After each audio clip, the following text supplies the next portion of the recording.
You're joining All Things College and Career for in-depth stories and advice with your hosts, Meg Gary and Bobby Ryan, owners of Academic and Career Advising Services. If you're interested in getting into human resources, you have come to the right place. Today, we talk about all things HR and what you need to do to be successful in that career. Yes, and today we welcome Pam Taylor. She has over 40 years of experience in HR and HR management, manufacturing, financial institutions, developing corporate universities, and employee development and cultural enhancement programs. She was at the top of her game when she stepped back. Yeah, now she is a life coach specializing in career and retirement planning and transition. And the name of her new business is Taylor Life Transitions. With all of those years of experience in HR, plus all her training as a coach and career specialist, she is the triple threat. So anybody that wants to get help in those directions, please reach out to Pam.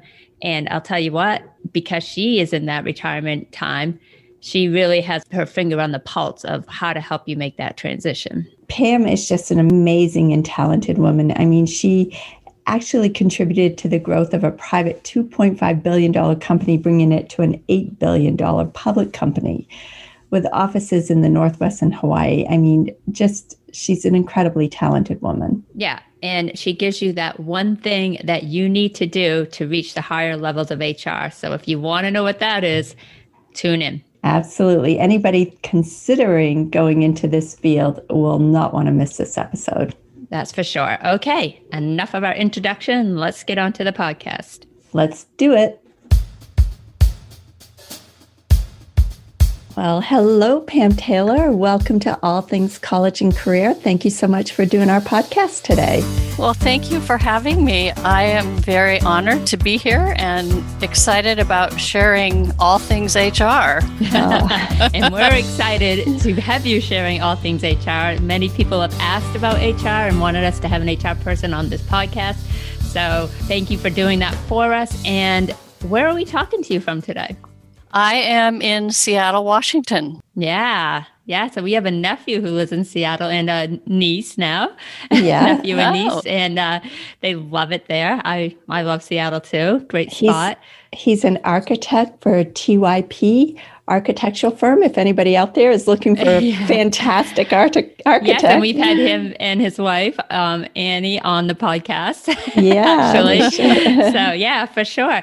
So Pam, let's get right into it. We want to talk about your stellar HR career, but to start that off, can you share with us 3 things you loved about working in HR? Absolutely. You know, HR is really the heart of the organization. We are the stewards and the conscience of the culture and values.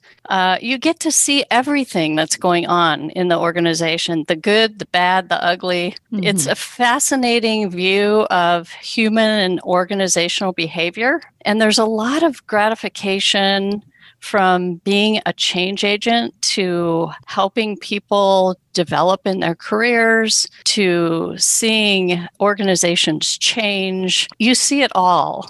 And it's a great opportunity for people who like problem solving because it is a daily thing in HR. You are solving problems every day. You get a chance to influence the direction, outcomes, if you develop a good business sense and professionalism within the field. I particularly liked working in the business strategy area. It's very fun, fulfilling when you can make a difference. And I tend to thrive on variety and crises. So you work well under pressure, right? I do. Yeah. I have learned a lot about resilience in the field of HR. Wow.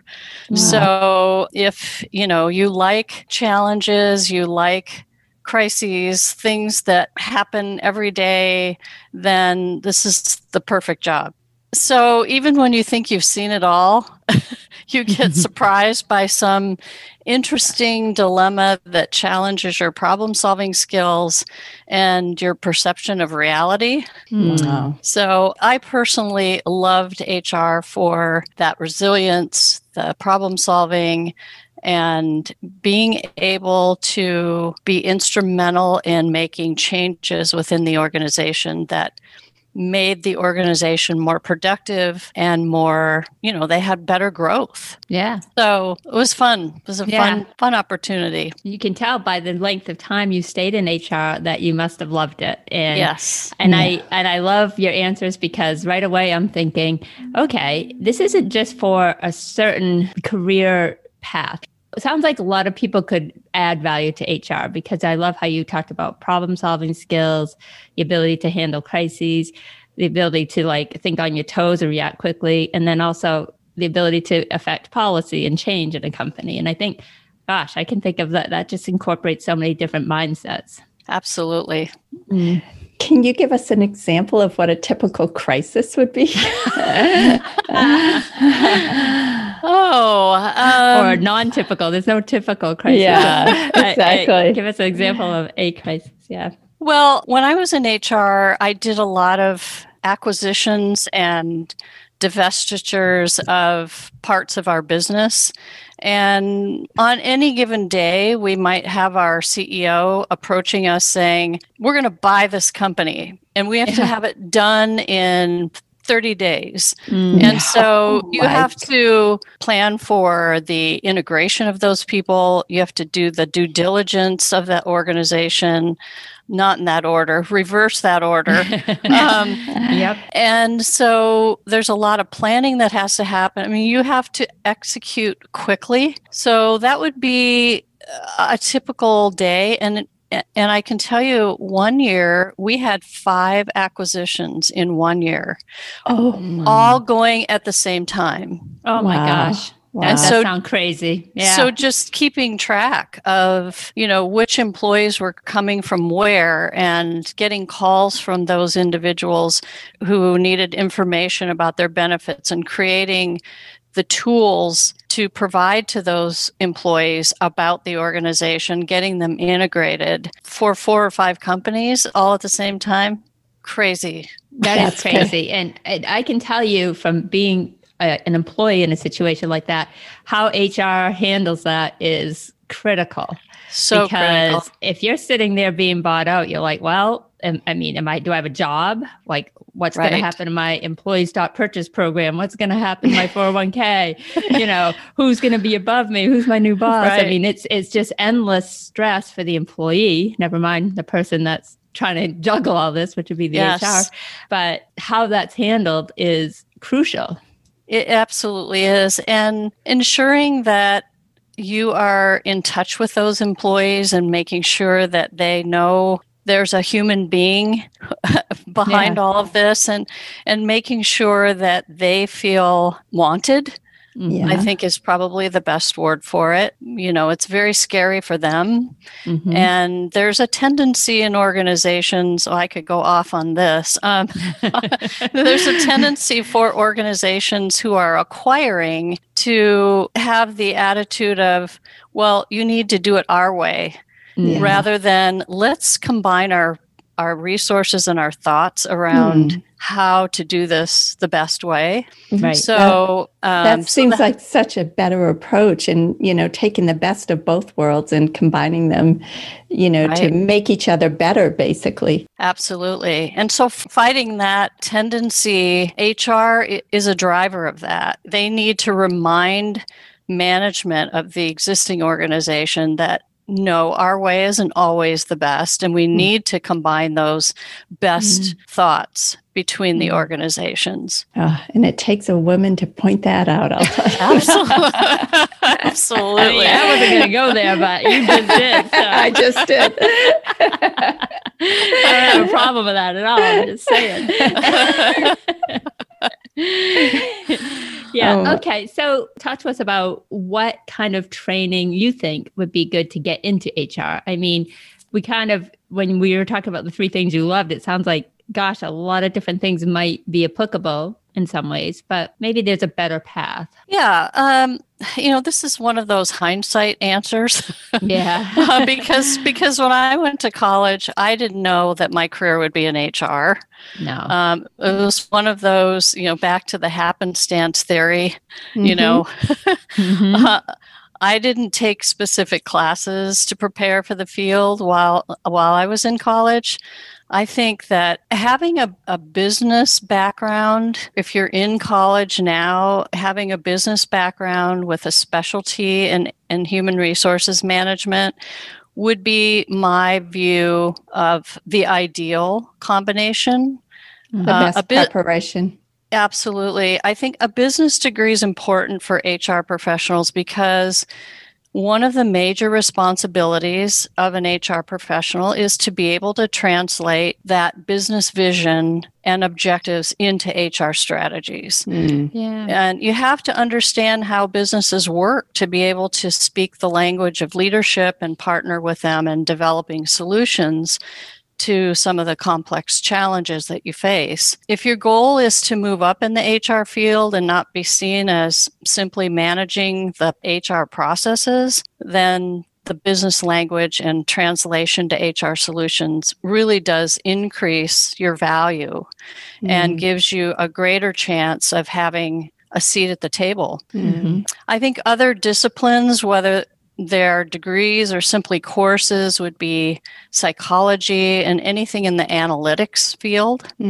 So after college, what I would recommend is getting an HR certification through the Society of Human Resource Management. Okay, let's say that again, because there are so many out there, and I'm often asked which is the best one. So could you repeat again for our listeners? So there are several certifications that you can get through the Society of Human Resource Management. And those certifications are highly recognized by employers. They didn't used to be when I got mine, but they are now.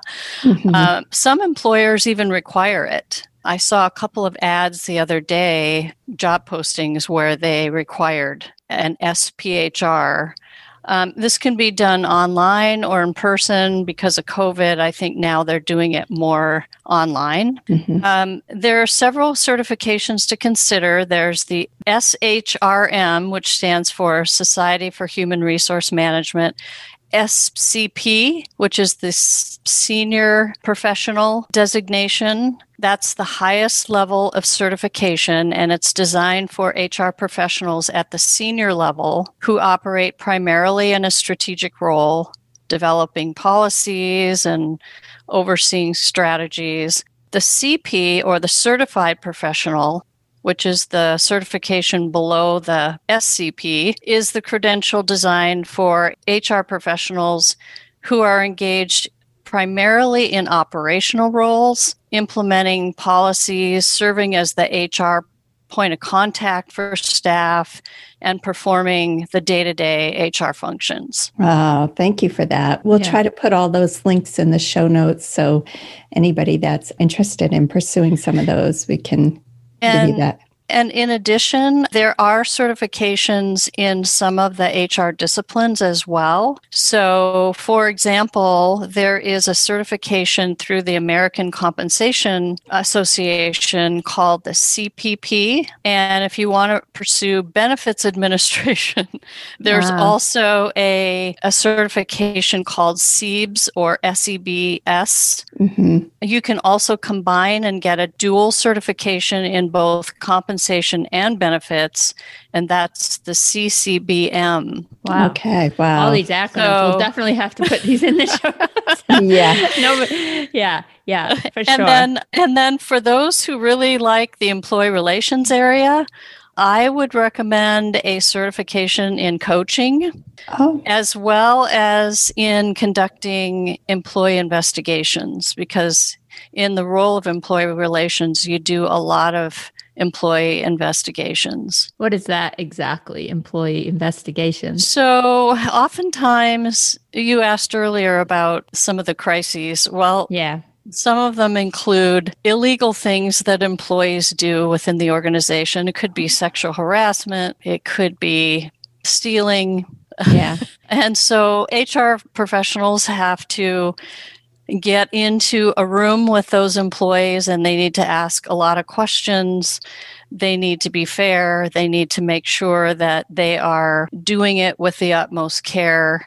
And being good at doing internal investigations is really pretty critical. But I don't think most HR professionals realize how important that education is until they get into the field and realize they don't have a clue what kinds of questions to ask. Yeah. That would be a sticky situation to handle. And I think, you want to be very prepared before, especially like a sexual harassment or stealing, illegal use of the internet in the company's internet, or, things like that. Yeah, those are tough situations, Yes. So, gosh, it sounds like part detective, part lawyer, part counselor, part coach, really. part business expert. It covers everything. Yeah, it's very comprehensive. I'd just like to circle back to, you mentioned benefits and then employee relations. Are those very distinct parts of HR within a company, or how does that work out? Can you choose a path, or does it depend on the size of the organization? Like, I know in my husband's private practice, I did all of that at one point, but we're talking just a few people. So what does that look like outside of a very small organization? Well, I think you're absolutely right, Meg, that the larger the organization, the more specialized those functions become within HR. Smaller organizations, you end up being a jack of all trades in many cases. Right. I know, so meaning like you're doing benefits, payroll, vacation, 401ks, and employee relations, firing, hiring. Yes, compensation, employee relations, benefits, even HRIS or the systems, training and development, diversity and inclusion, compliance, workplace safety. You could end up, as I did, doing all of it. Wow. Would you recommend that for somebody starting out, like to maybe begin at a smaller organization so they can learn all the components, or what would you recommend that way? And Pam will give us an answer to that question right after this brief message from Meg. Thank you, Bobby. I just wanted to quickly break in here to share. I am now an FCD instructor, so if you would like to become a certified career counselor through the NCDA, I can now make that happen for you. I also offer career coaching and academic advising. To learn more about any of these services, please visit my website, Academic and Career Advising Services. I will include that link in the show notes. Now, back to the podcast. I think given that was my path, I felt like it was the most enriching path. You can get there in a large organization, but you'd have to move around quite a bit to understand all of the disciplines. The nice part about being in a large organization is that you go deep in one discipline, whereas in a small organization, you are so busy just trying to cover all areas that you can't go as deep into each discipline. Sounds like you're basically putting out fires every day. Is the crisis here? No. We call it whack-a-mole. Exactly. Sounds about right. Yeah, exactly. One other thing I wanted to mention about education is that if an individual is thinking about moving up to the top of the HR function, then I think that a master's degree in organizational development is a good idea. It's not absolutely necessary, but it is helpful to have in your strategic role because it teaches a lot about organizational systems thinking and improving your ability to help organizations build their capacity to change and achieve greater effectiveness and productivity. So I would highly recommend that if someone is interested in achieving that top role in the organization. That's a great tip. Yeah, thank you. Like a director level of HR. That type of thing. Or as Pam was, a senior VP. Right. Yeah. Right. So you've talked a lot about the job, but could you talk about specifically some advantages and drawbacks of the job? I mean, every job has advantages and drawbacks, but it's great for people to hear some of those. Yeah. Give them some insight. Yeah.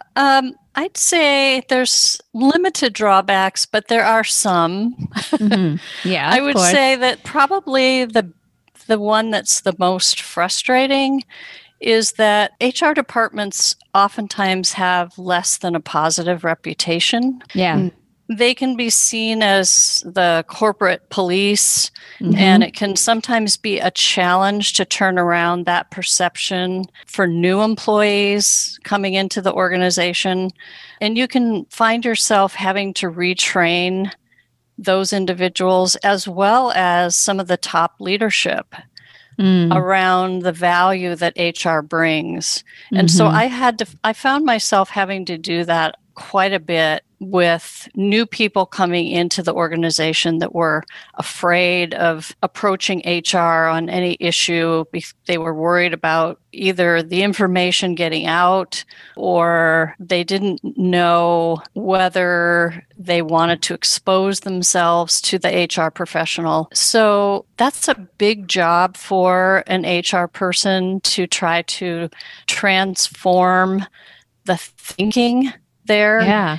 And unfortunately, there just are a lot of HR departments that are like that, and it gives the good ones a bad name. So I think how you approach HR in terms of partnership with employees, partnership with leaders, and walking that fine line between management and employees is so crucial to the job. Yeah. Well, I know in my experience, that's for sure been some of the companies I've worked at. It's just HR has a certain, as you say, the police, HR, they're going to watch out. So-and-so's walking through the hall, or whatever. There is a us-them attitude in a little bit. And you're right. HR departments that get it right or do a good job, you don't feel that divide. Right. But essentially, though, in the end of the day, HR is working for the company and they're looking out for the employee, but absolutely, they're working for the company. So it is ultimately, that's the bottom line. And so it's hard. I don't know. It's hard to wear both hats. It is. I mean, you have to advocate for the employee, but at the same time, your ultimate responsibility is to protect the company. And so it makes it a challenge to strike that balance. Yeah. Almost impossible. But it's doable. I'm sure there are some situations where it can't work out to make both sides comfortable and happy. Right. But I'm sure someone like you, someone that's good at their job, goes as far as they can to make it possible. Right. So the other couple of drawbacks being an HR professional is that notion that HR needs to be seen as a strategic business partner. Oftentimes, HR is not seen as a strategic business partner. And I think that goes back to my earlier comment that understanding the business well and being curious about each of the lines of business within your organization and being curious when you're with a leader to ask them about the business, understand how it functions, and then how their business has implications for HR and vice versa.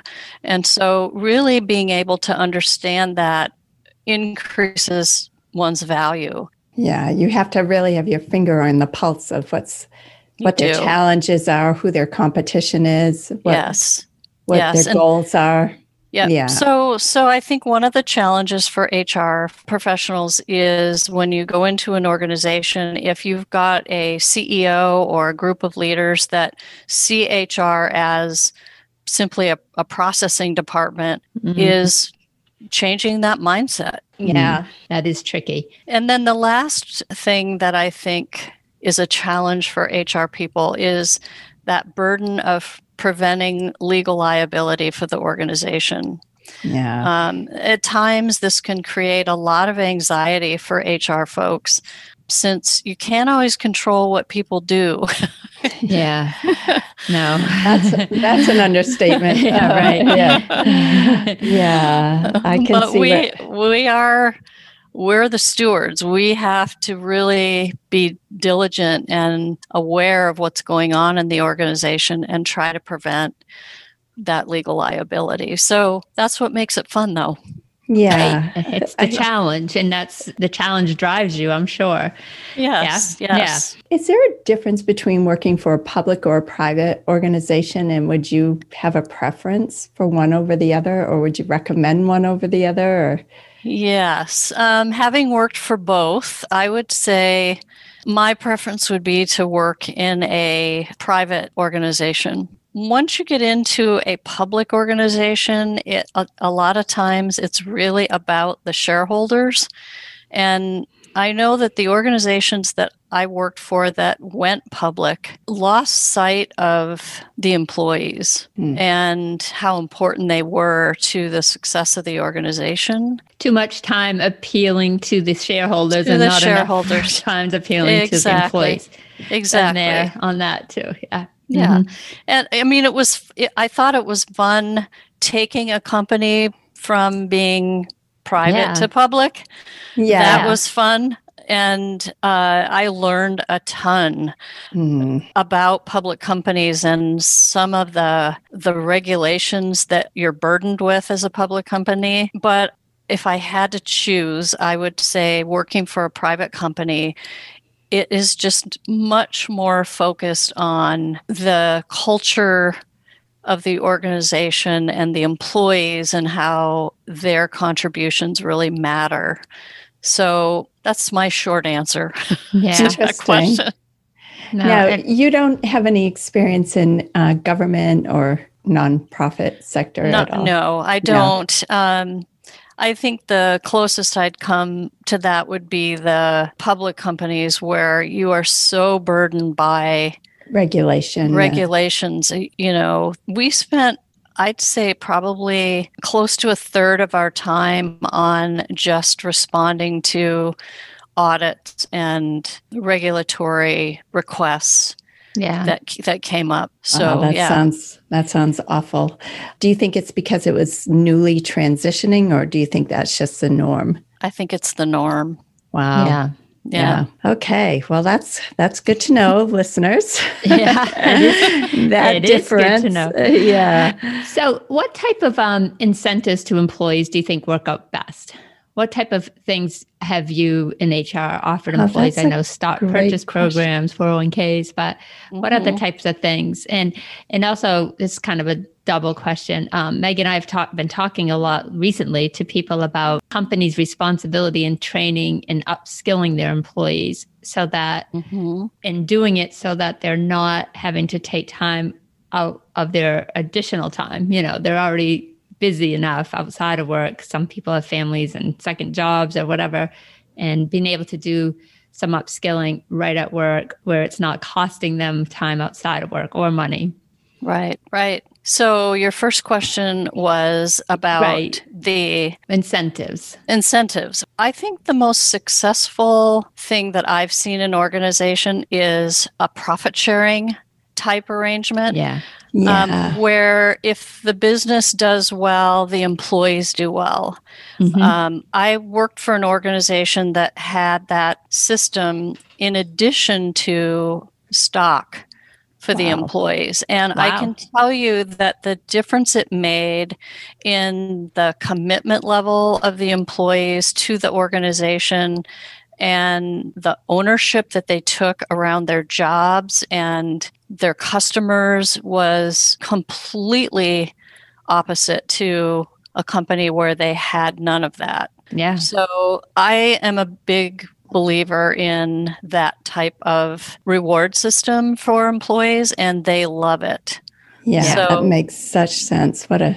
I worked at a company we would given stock options in our reviews sometimes, depending on our job, how we were doing in our job, but we also had the employee stock purchase program, and we were able to buy it at I think 15%, I want to say, less than day one's market value. And then we had to hold on to it for 6 months, and then we were able to sell it. But the company was growing and doing well. So every 6 months, if you wanted to, you could sell. And it was, it could have been $2,000, $3,000, $4,000, $5,000. And that was back in in the 90s. So, and I was young. And so that was like, wow, you're right. Yeah. We all busted our butts at that company. Yes. We all were on board and we had fun doing it. It was just the culture, but yeah. The organization that I worked for was a private company that still had profit sharing and stock. Interestingly enough, it wasn't stock. No, it was more profit sharing. And every year came out with the number, and people, they'd give them along the way sort of a sense of what it would look like at the end of the year, so it would keep people motivated. Yeah. And our CEO was marvelous. I mean, he would have these town hall meetings, and he would come out and talk about how the company was doing and what that meant for employees. And he was very employee oriented. He was the type of CEO that would run around the organization on a summer day with ice cream and, yeah. It's so easy for HR people to follow a leader like that. Oh, so easy. That's a really good tip right there. If you're getting into HR, and if you have a management team that's involved that way, or a CEO. Yeah, I know what you're saying. It makes all the difference. If you feel like they're in the trenches with you or anything like that, it makes all the difference. Yes, it certainly does. So Pam, I'm sorry. Did you want to? Well, I think there was a second part of a question. Right. There was a second part. Right. That's right. You're right. Yeah. Good. Thanks for keeping us on track. Yeah. We lose track on the regular. Yeah. But now I've forgotten the second. What was the second question was pertaining to upskilling the employees within the company. Yes. I think that one of the better opportunities that I had in my career was to build a corporate university where employees were given the opportunity on the job to not only determine what their next path was and their next career path was, what skills they needed in their current job, to actually obtain those skills right there on the job, and that they could spend whatever time they needed to do that, because the organization knew that they would benefit. Yes. They would benefit both from improving their skill set, but also employees stayed around. They didn't lose those good employees. Right, because people need to feel like they can move up. And if the only way to move up is acquiring more skills, but that isn't available during your workday, right, you're kind of screwed. So providing that is huge. And it is a win-win. But you'd be surprised. I'm sure you're not surprised but there's so many people that just keep hiring outside and not looking at their talent that they have right there. Exactly. Well, listen, I wanted to just transition. Pam has since retired from being an HR, working in HR, and she has started her own private practice called Taylor Life Transitions, where she is a certified life coach, a certified retirement coach, and she is soon to be a certified career services provider through the NCDA. So what has that been like for you, Pam? And can you tell us a little bit about that transition for you? Sure. I think I was born to be a coach. Yeah. I was doing it as early as I can remember, when I didn't even know what that meant.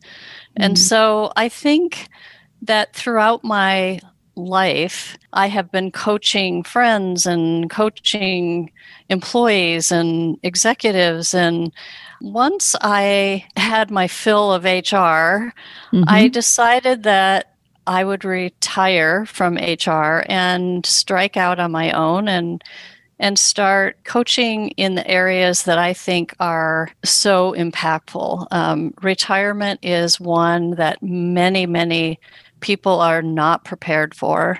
And we see a lot of retirees who go into retirement and they become bored. They've lost their meaning. Their value was tied up in their jobs, and they have no idea who they are now. Right. So I think that's an important contribution to society that I want to make. In the career field, I think that we have so much that's changing. Yeah. Constantly. Given COVID and how the world is changing in terms of technology, I think being able to help people prepare for that and upskill and get prepared for whatever that looks like in the future, I think is a huge contribution. And I just want to be a part of that. So that's why I struck out on my own to do this work, and I'm enjoying it. I love that. It's I love fantastic. that. Yeah. I think you're the perfect person to do it with such an amazing background in HR, but, having really honed your skill set in a lot of different areas, because there's so much overlap between retirement coaching, life coaching, and career coaching, basically. Yeah. It's huge overlap. So it works well all together. But I love the focus of the retirement aspect of your career, because I think we're all psychologically, when you can get your Social Security or whatever, you associate that with when you're supposed to stop working, or people are in their 60s, they're thinking, well, I should be retiring. I'm in my 60s or whatever. And it could be further from the truth, I don't think. Most people in their 60s, they're not even close to being ready to retire. Maybe they want to retire from the 30 years they spent in HR, but, but they're not. But, right. And whatever. Maybe they want to retire from a full-time, sometimes right. want a or little something, a change, anything, but they're certainly not ready to stop contributing, working. That's right. That's on right. some level. So what a great area to focus on. Yeah, and it doesn't necessarily mean work. Right. For a lot of people, they like the idea of working and having an income, or they have to. Right. But finding something that you can do, that whether that's volunteer or getting involved in some larger contribution to society, I think really is what that period of your life is about. Yeah. It's giving back. And so I think a lot of people don't think about that. They view retirement as, I'm going to go play golf. Yeah. Well, there's only so much golf you can play before you say, okay, now what? Yeah, exactly. Thinking of our older sisters that are retired. One is teaching English as a second language on the side and writing a book. And fabulous. The other one is helping women through the court system. Yeah, that's fabulous. And the other one is working on an energy. She's on an energy planning commission in her town. Yeah, she's getting solar moved into her town, and she's instrumental in that. Yeah, so you're right. That's great. So they both are in the kind of position where, they don't need to keep having an income, but they're certainly giving back to their communities. And I love how you said that, giving back. Yeah. Yeah. If you're at that point in your life where you get a chance to do that.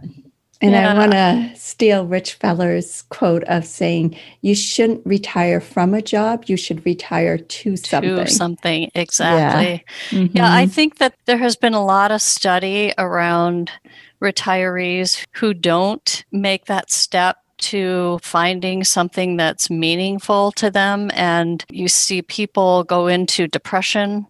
There's a fairly high degree of suicide. It's scary. So, and I don't think it's too soon to start thinking about it for people who are in their 40s, 50s, just taking the step to start thinking about, what is it that I have always wanted to do in my life that maybe I didn't get a chance to do. Yeah. Yeah. Because life gets in the way. And so if anybody out there needs some help with that process, please reach out to Pam. She can help you through it. But hey, I think we need to move on to the rapid fire at this point. Yes, we definitely do. We're sneaking up on the hour.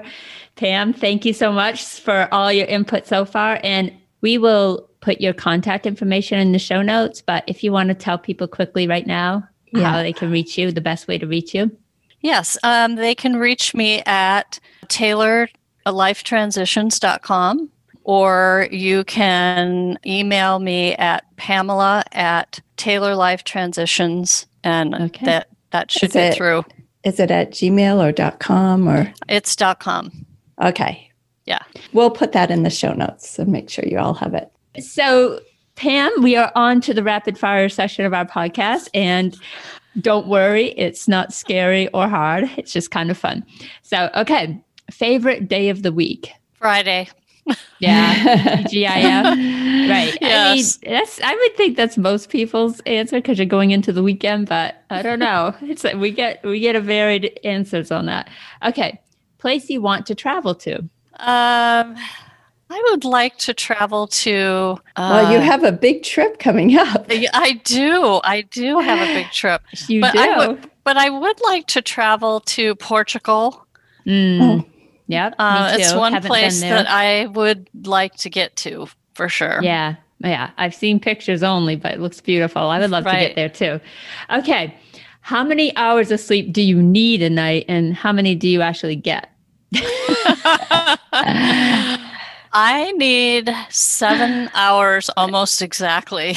Okay. I can't sleep past 7 hours. I usually get between 6 and 7 hours a night. That's not bad. If you go there are some times though where I struggle and get 4 or 3. Yeah. But once I'm awake, my mind starts working and I get excited about things. And once I'm excited about things, forget it. You're done. I'm toast. I'm up. Yeah. I'm up. All right, people, I'm up. Jeez. That's such a wonderful trait, though, to be so curious and excited to learn. And yeah. It jumped you out of bed. That's awesome. Yeah. Okay. Assuming you have a bucket list, name something on it. I mean, I would say travel is probably my biggest thing. Yeah. Is travel. Yeah. Yeah. I understand that. Right. You always feel like, gosh, there's so many places I have yet to see, and you want to get out there. I hear you. Yes. Me too. Okay. What is your guilty pleasure? Oh, really? Yeah, really. Gummy bears? What? Sitting, watching a good movie, eating popcorn. Sounds pretty good. I like that. I think I'd have to have a glass of wine to go along with that. For sure. Yeah. Sure. You got to wash down the popcorn. Yeah. Right. All right. Scariest thing you've ever done? Probably the scariest thing I ever did was when I was about in my 20s, and I was on a lake with my husband where a storm came up. We were in the middle of the lake, which is not what you're supposed to do, in a canoe. And we both had waders on. And the storm came up and there were 5-foot swells. Oh my gosh. Going in every different direction. Oh, and no. We had to try to navigate that water. My husband was an expert boatman, thank goodness. And we made it. We did make it, but he said to me, he turned to me and he said, "Well, I love you. If we don't survive," you know. My gosh. You're like, what do you mean you love me? Get paddling. So wow. that was my scariest moment. Oh my gosh, that is scary. That's for sure. Okay. Do you have a hidden talent? Hidden talent. Yes, art. Really? Yeah. No, that is. I wish I had a hidden talent called art. Yeah, I do. I would love to be artistic. Yeah. I do a lot of watercolor and pencil. I don't do oil, but I draw. Nice. So, yeah, that's what I do in my spare time. See, that's a hidden talent. It wouldn't have come up had I not asked. Okay. That's a great point, Bobby. That's right. Okay. Product that you use that you think everyone should have. Well, I don't know that I have a product, but I have something that I think everyone should drink, and that's green tea. because of all the antioxidants, and it's shown to help your brain, and it's good for longevity. So I got to get back on green tea. I was doing it for a while. Same. I was on it for a while and I lost steam. Well, it's your fault because I moved over to that chai tea that you got me onto, which is also awesome. Which probably has no health benefits whatsoever. But it's so darn good. Okay. Exactly. All right. First concert. Oh, gosh. My first concert was Crosby, Stills, and Nash. Oh, wow. That is lucky. Awesome. That's so cool.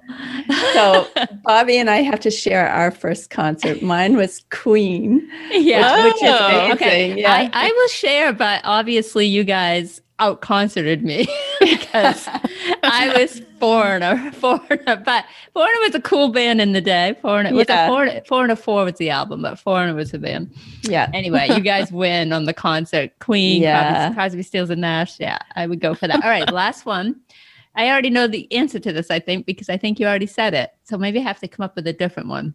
I was going to ask you if you were a morning person or a night owl, but you already said you can't sleep in. I can't sleep in, but I also have been a night owl as well. Okay.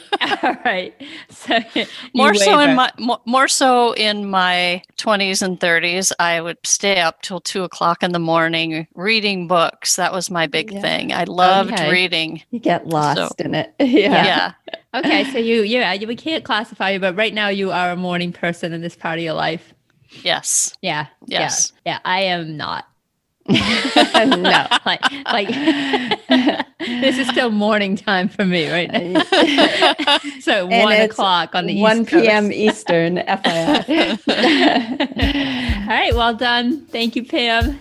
You did a great job. Thank you. Pam, thank you so much for coming on today. And you're welcome. All your amazing knowledge about HR and life and retirement coaching, career coaching. So thanks so much. I know this will be really helpful to listeners out there thinking about this. It's been my pleasure. It's been our pleasure, Pam. Have a great rest of your day. Enjoy Seattle. Thank you. Thank you. All right, take care. All right. Pam, thank you so much for coming on our podcast and sharing all your amazing knowledge with our listeners today. I know that anybody going into HR or considering it as a field is going to have benefited so much from all of your amazing advice and tips. So thank you so much. And again, anybody interested in retirement coaching and planning, please reach out to Pam. You will be in the best of hands. And we will include her link to Taylor Life Transitions in the show notes. Yeah, absolutely. And who knew there was so many things that HR people did, and talk about variety. So I think it's an interesting and great career. So thanks, Pam, for sharing that with us today. And thank you for listening today, guys. But if you would not mind, we would really appreciate a rate or review of the podcast. If you haven't subscribed, please do. And thank you for joining us. Yeah, thank you so much for listening. And if you help us boost our ratings up, we doubly appreciate it. So thank you all for tuning in. Help us get this podcast to grow. We really appreciate all that do. Yeah. And even those that don't, we appreciate you being here. Yeah, so thanks so much. All right. Have a great rest of your day, everyone. And this has been an Academic and Career Advising Services production.